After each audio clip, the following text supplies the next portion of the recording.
Super excited to have you guys on board. So Shawn and Renee and Aaron, one of you is going to steal the screen away from me, right? And share. I'm excited to hear all the news from you guys. It's, you have one of the better technologies out there. So I know you're going to talk about solving today's challenges with real district school-based solutions. So the floor is yours.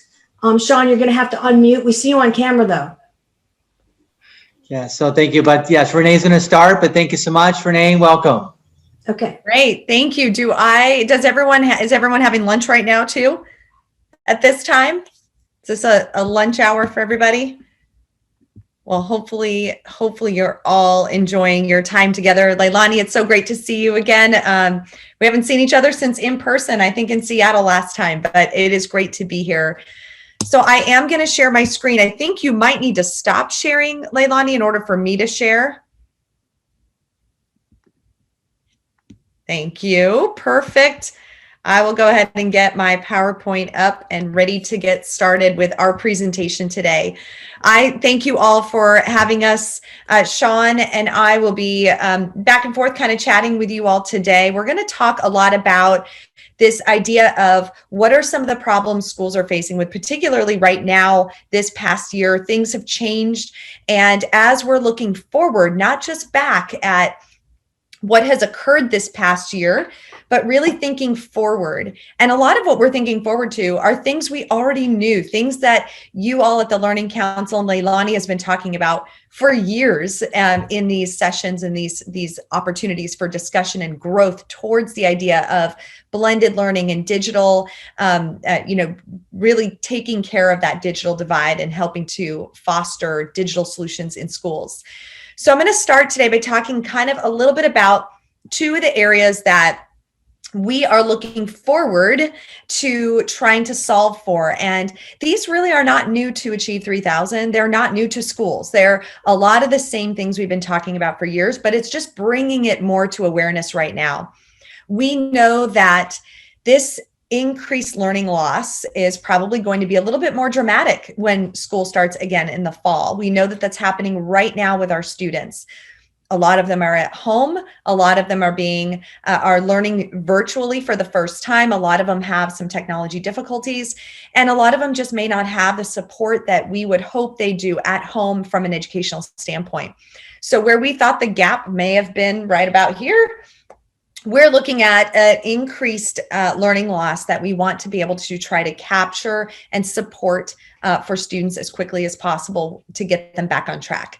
And then, of course, the other big piece, which is a modified instructional practice. I think that's been a topic I have had close to heart for many years that I've been in this industry, really thinking about, but even being even more aware now of being prepared for having to modify our instructional practices immediately and on the spot. And what tools, what resources do we need to sustain that learning for students, no matter where they're learning? So if they're in school for 90% of the time and then boom, they have to go home for a couple of weeks, how do we sustain that by keeping that instructional practice validated and make sure that it stays close to heart? So today what I'm going to do is I'm going to talk to you about Achieve 3000 solutions, but I'm actually going to focus first on kind of what do we see today in schools, and then how does that translate into some of the Achieve 3000 solutions, how we could actually support the today environment and what it should look like in the future and moving forward. So first, I'm going to start with our solution on Actively Learn. Actively Learn is a digital curriculum platform, and we're going to see ways that we could support the English language arts, science, and social studies content that teachers need. But it's not even about, I just need content to deliver my students. It's how do we vet that content? How do we make sure it's content that we want to use? How do we make sure that it's aligned to our standards?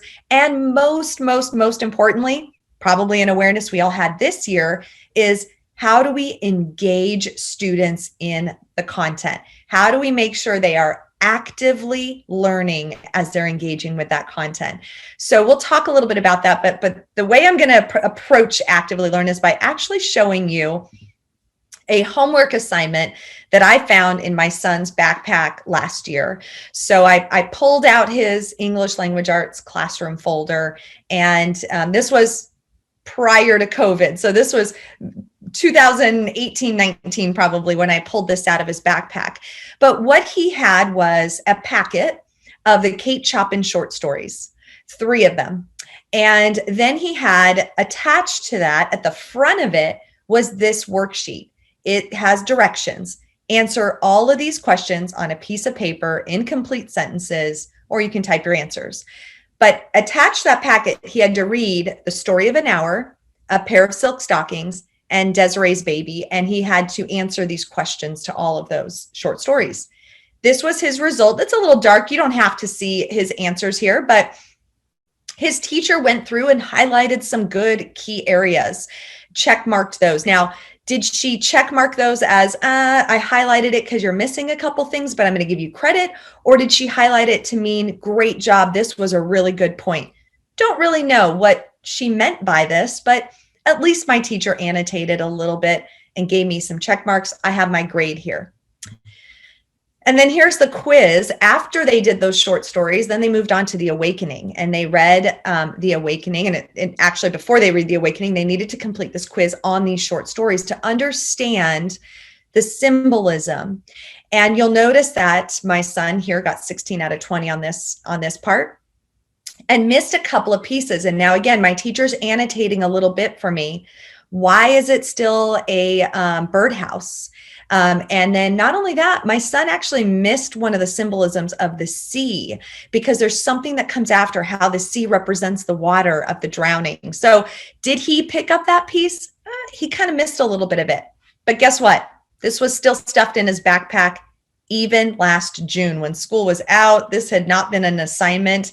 He didn't go back to it. He didn't converse with his teacher. He did not probably even read the note that she put for him. So how do we engage students in more active conversation? And aside from that, how do we support teachers to make sure that they have capacity to engage students even further and ask students to have conversation and revise their thinking? And we do that through Actively Learn. So I'm going to show you what this type of an assignment could be mocked up and look like in Actively Learn. So in Actively Learn, we have The Story of an Hour, the short story here that we deliver to our students. But you'll see a couple of things as you look at this in Actively Learn versus the packet that my son had that he brought home, was that my teacher was able to take a highlight to highlight and annotate a spot in the reading and make a little discussion note for me that says, Richards is careful to make sure that the news is not delivered by a stranger or an acquaintance who does not know Louisa well. So it gives me a little thought and inference to what is actually occurring here, some little extra help for me. And then in addition, one of the questions that my teacher asked me in that packet is actually embedded directly into the text and anchored exactly where it needs to be, reinforcing my need to look for evidence in the text. In addition to that, you can see constant annotations as I'm reading, vocabulary references to some words that I may miss, giving students and teachers the ability to insert notes, define words, translate, hear text read to them, and opportunities for writing your responses right there in the text. And then I'd say most importantly, we're going to look at teachers being able to grade students on their responses and also ask for revision. So not only is a student responding with their answer to the question, the teacher then provides the teacher's feedback, the student could revise their answer and respond again, and it becomes this conversation that occurs with the teacher and the student to make sure they're really actively understanding what they may have missed in the reading. Another example is in a science classroom that I'll share with you, that some students may really need some extra annotation to images and media and thoughts about how things are in context to the real world. So this references wildfires burning 12.35 million acres. Instead of just continuing to read, let's stop and have the students think about that. That is half the size of the state of Indiana. Or where is Australia in reference to the entire world and globe? So you can see that with Actively Learn, we're really taking the opportunity not just to annotate and not just to bring attention and help students to actively engage, but you'll also see right here in this final shot that I'm going to give you on Actively Learn, the ability for students to then have conversation, discussion right here, just like they would in social media. Climate change, also known as global warming, is the process of our planet heating up. Tyler's responding, I like the term climate change more for sure. I feel like global warming makes people think it's getting hotter. And he goes on. And then another student says, what other ways? I think I only hear about how hot it's getting. So this conversation is occurring asynchronously or synchronously, but giving every student the opportunity to engage in that conversation. It allows us to think deeper about reading and actively engage students in those conversations as they're reading through content.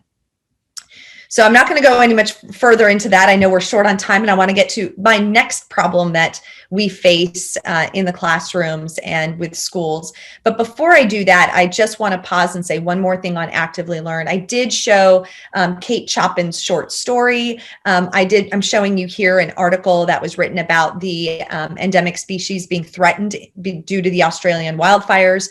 We also have content in Actively Learn, like Of Mice and Men, The Great Gatsby, To Kill a Mockingbird, all of your published texts that teachers are generally using, where you can annotate, ask questions, draw attention, and bring in related understanding, all anchored right there in the text for students. Really participate in that active learning. Okay, so that helps with a lot of that modified instructional practices, how we can ensure that when students go home, we can still engage with them actively and keep students in a place of support throughout their learning. Let's move on to students who may be struggling in their literacy skills and that achievement gap that I talked about, that learning loss that's going to increase, and how we support students in those specific areas. And in this example, I'm actually just going to take you to what classrooms have looked like for years and what they're going to look like again when students are back in person. And that is a struggle with differentiation and providing equity to all students. So if you have a struggling reader who is at a 615 Lexile, you have your on-level reader who's at an 850 Lexile, you have your advanced student who parents are saying, I want you to accelerate my student. I want you to provide her enrichment. This student here is at a 1010 Lexile. And then you also may have an English language learner who isn't a struggling reader, but might be at that 725 Lexile, but also has some vocabulary barriers due to English language proficiency. We all know that's typical of a classroom. We never are going to have all students at the same level. But how do we ensure that if these 4 students were sitting at the same table together and the teacher is teaching them about ancient civilizations or teaching about a science concept, just like we saw the Australia endemic species and what's happening to them in the wildfires, I want to have that conversation. I want students to read an article, and then I want them to turn to each other and have a conversation. Engage in academic discourse in the classroom. However, my struggling reader and my English learner may not participate in that conversation. And it's not because they're not interested, and it's not because they can't learn the content. It's because the material I might have provided them may not allow them to unlock the vocabulary so that they can read it. So Achieve 3000 Literacy, our literacy solution, allows us to have the teacher deliver one article or one piece of content. So this one is Making Trees Sing, and it is delivered to each student at their unique Lexile level. So I, as a teacher, will just hit Make Trees Sing, and when each student pulls up their content to read, it is unlocking for them at their level. So my struggling reader is still reading. You can kind of see the first sentence of each of these, or the first paragraph of each of these. They still can have a conversation about it. And oh, look down here at my English learner. He is able to read this in Spanish and therefore still feel like he learned the material and have conversation with those students as well. So Achieve Literacy provides students with the opportunity to unlock reading regardless of what level they're at, engage them in academic discourse with students in the classroom, despite what level they're all at. Everybody can have that conversation together. Every student can participate in the learning. Okay, I'm going to move on to my final a solution of one of the areas that we find is a need, and probably going to be a bigger need even as we move forward into this new year, is on math. We all know math is an area that a lot of students struggle with, primarily because they have a gap. And that gap creates like what I call the Swiss cheese effect, where you've got your holes and it doesn't form a full understanding of math concepts because there are some gaps. So here's another, my poor son, I keep pulling his homework out of his backpack. Here's another one. This was his pre-calculus assignment that he did. And once again, this was unit 1. So it was done last September 2019. And I took it out of his backpack February 2020. So a good 6 months later, 5-6 months later. And he didn't do anything with this. And his teacher has not provided any information about where he made his mistake other than saying you got it wrong. So quick teacher had, again, it's about capacity. The teacher doesn't have the time to go through and provide that feedback, but the teacher put all the answers need to be on the right columns. So probably the teacher can quickly go through the 100 quizzes that she had to grade or he had to grade and quickly just go wrong, right, wrong, correct, incorrect, and go through and mark them off. That's all the feedback my son received. And so he didn't do anything with it probably. And hopefully it wasn't that bad that it impacted his understanding of calculus. With Achieve 3000 Math, what we actually do is we provide teachers in math the opportunity to assign students digital homework, digital practice problems that are not just drill and kill, but it actually is an opportunity for students to work through the math problem, and it's going to act like a tutor is sitting next to them. If they get it correct, they move to the next problem. If they get it incorrect, it's going to break the problem into steps. But here's where it's unique. It doesn't just say, here are the steps, you can figure that out, because I know there are apps out there where students can get all the answers through the steps. No, we make the student work through those steps. So if you're working on a problem and you get it incorrect, we will break it down into steps for you, and you will work on step 1 with the support of scaffolding. We provide hints, feedback, and videos to help the student understand that step first. So an example is, I got stuck on equivalent fractions, and I raise my hand in the classroom and I tell my teacher, I'm stuck on this and I don't know how to answer it. My teacher is probably, or my tutor is probably not going to say, here are the 4 steps that you should have done. But my teacher might say, well, what do you know about numerators and denominators? What do you remember about them? And that's exactly what Achieve 3000 Math does. It's going to stop and ask the student, step 1, do you know the difference between a numerator and denominator? What are they? Let's see if you can answer that question. You can't? Let me give you a hint. Let you watch a video. Let me give you some feedback and help guide you on that. Step 2, do you know how to write 1/8? If you were to see 1/8, how is that represented in a fraction? So again, it guides the student step by step through and provides them the support. And then most importantly is, as the student works through the steps, my teacher or the teachers are getting a report that says, Shawn got stuck on this skill because he missed this prerequisite step. He watched videos and still struggled right here. This is where Shawn struggled. We use a lot of AI to really determine what's the area that the student got stuck and needed the most help. And that's where we can inform the instruction for intervention. Lots of information I shared with you today. I'm going to pass it on here to Shawn. He's going to continue where I've left off to talk to you a little bit about how this has looked with schools that we have supported. Again, I just want to say this is not something new. This is, this idea of needing modified instructional practices and really looking at supporting students by accelerating growth to reduce that gap has been something that's been going on for years. We're just drawing some more attention to it nowadays. So Shawn, why don't you go ahead and take it from here? Super. Thank you, Renee. And thank you so much for really sharing really how our tools really activate and support and reveal thinking for our students and our teachers. So thank you so much for that. And now as we kind of transition to some of our partners here in Arizona, I know I'm actually not new to Arizona, but this is my new territory. I'm so excited about servicing the state of Arizona again. And noticing just some initial first of all, challenges that districts face, as well as our solutions that are being offered in those districts. And then lastly, if you're thinking about the anticipated results in each of those settings. I know that some of us are on from other regions of the country. We have maybe Bay, Florida. I know that we have a heavy implementation and use of tools there in Bay. We know we've done some work up in Oregon as well. So if you're there from Oregon as well, thank you for joining us. And of course, all across Arizona and New Mexico. So I know that Steve, a good friend who's actually my colleague that actually services New Mexico as well. So thank you, Steve, for being online too today. And actually after me, we have our friend Aaron who's going to also talk more about his specific school in Cape Creek Unified School District. But if you notice really quickly on the very top, we have 4 districts that I just want to highlight quickly. Dysart, we know that we're familiar with here in Arizona.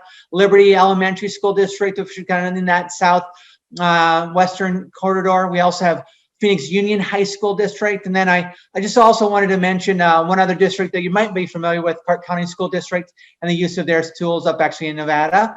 And so real quickly, if you notice the challenges, and that's what I wanted to quickly look at, is these challenges that each of them came with us and said, hey, by the way, here's what we're trying to solve. We're trying to solve tiered interventions for our tier 2 kids or tier 3 students in Dysart. So meeting with the teams, meeting with the federal programs directors, outlining services, outlining solutions, seeing when and how we're going to wrap around services, support teachers and students in their setting was really what we focus on in Dysart. Then we move to Liberty. Liberty is one, and we're saying we need a support for our core. What does that look like for our students, and what does that mean? And how do we actually find time and place for that with these tools that Renee shared so graciously? So knowing that, how to support that and placing it with them. So again, working with their district teams to identify, again, supporting that core, but also providing intervention with our services to support literacy and math instruction. Then actually in Towson Union High School, the SPED program. This is again where we met, where identified that SPED students were experiencing the highest or the greatest need. How can we support the SPED students? Again, with wraparound services and support for teachers and providing tools that will truly increase their Lexile gains.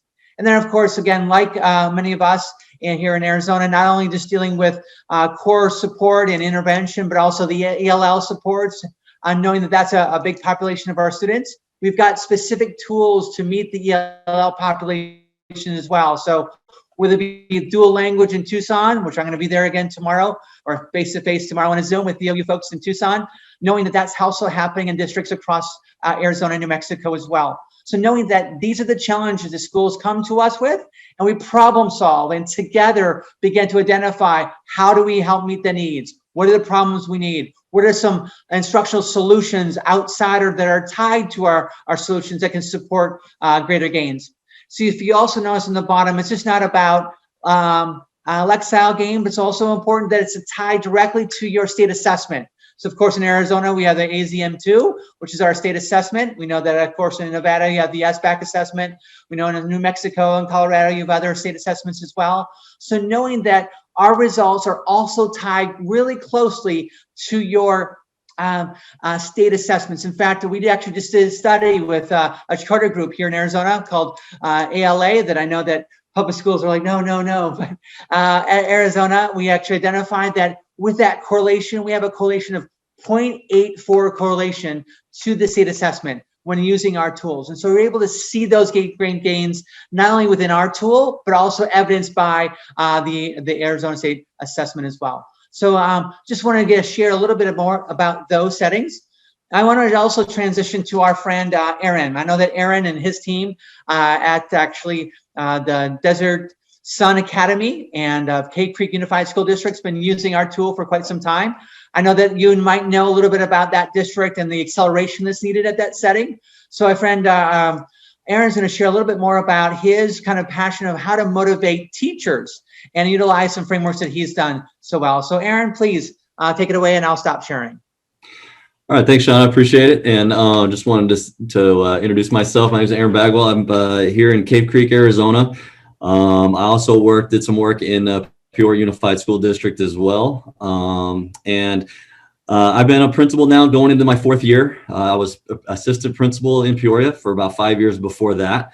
One of the things that really has inspired me as a leader is really trying to differentiate for kids, because, you know, personalized learning to me has been a huge passion of mine ever since I started going in and watching the power of small group instruction. And now that we're able to pretty much get technology into the classrooms, blended learning has been a huge peak of mine. And so, as obviously there's lots of software programs out there, but I know that for myself, being an old social studies teacher in high school, I always used to think that kids just came to me with just able to read, right? What is this thing called learning to read, kind of things going on. And as I was a principal, I started realizing that there is a process. They just don't show up their senior year learning how to read text. And as a social studies teacher, there are lots of things I would give to students and wonder what the heck's going on. Why don't they understand this? And as a principal now, realizing that everybody comes at a different Lexile level, and they're all, and it's important for me to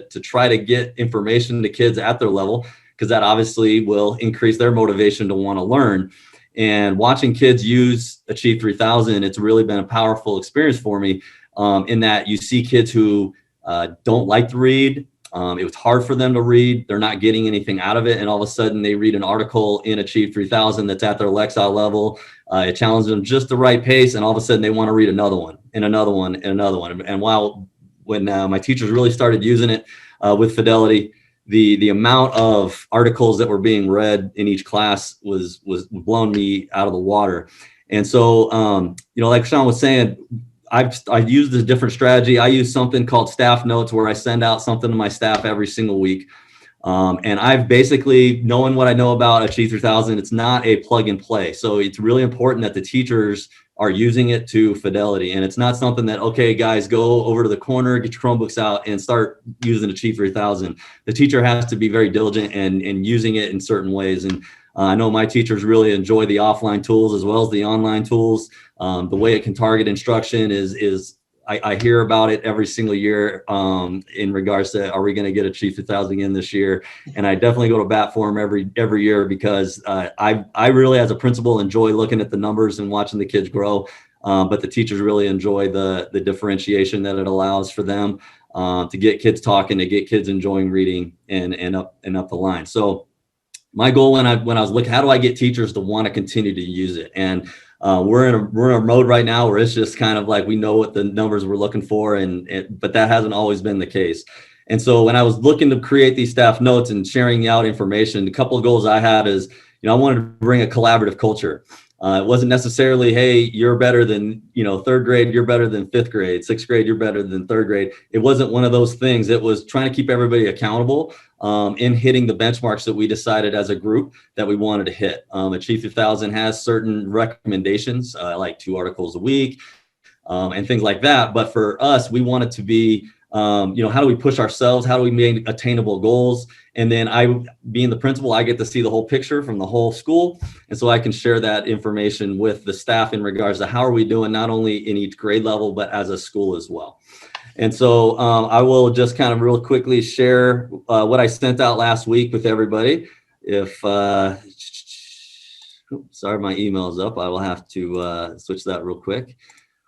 But I use a program called Spark. It's a Google product for those of you who are using Google that's out there. And it allows you to create these really cool newsletters. I send it out to I use the same one for my community, but this is for my staff, and I call it staff notes. And it's a little link that I send them every week.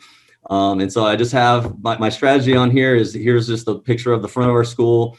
And then I come up with a quote, just a motivation. I give them like a little, here's a little, just kind of a, hey, let's keep going. I know it's hard out there, and just kind of keep everybody motivated. Then here's kind of what's coming up.